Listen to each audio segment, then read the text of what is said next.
Welcome to episode 3. Today in this episode we'll be going over Penny and Rose learning how to read music and compose music. We also had a special guest visit us and tell us more about composing music.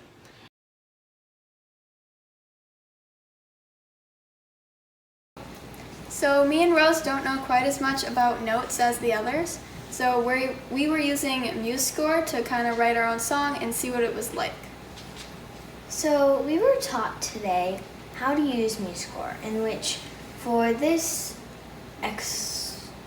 example, we were trying to do a hot cross buns, including flute, classical guitar, because we didn't have the ukulele, and viola.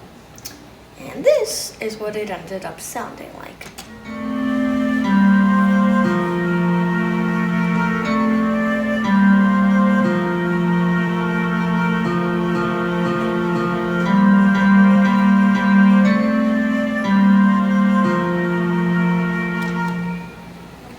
So that was hot crust buns.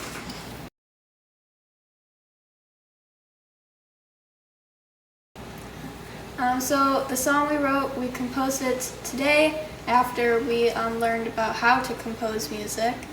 It kind of sounds like an Egyptian tourist. Yeah, it does sound like that. And it uses the flute, the guitar, and the viola.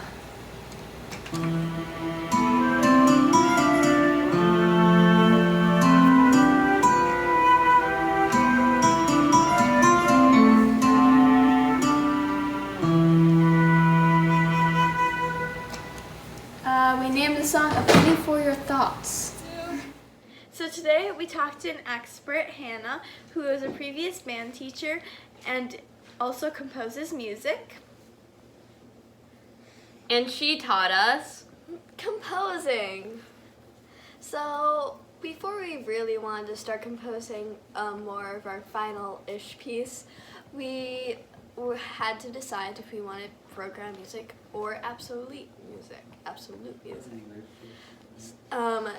For those of you who don't know, program music is something with a theme, like rain or horses.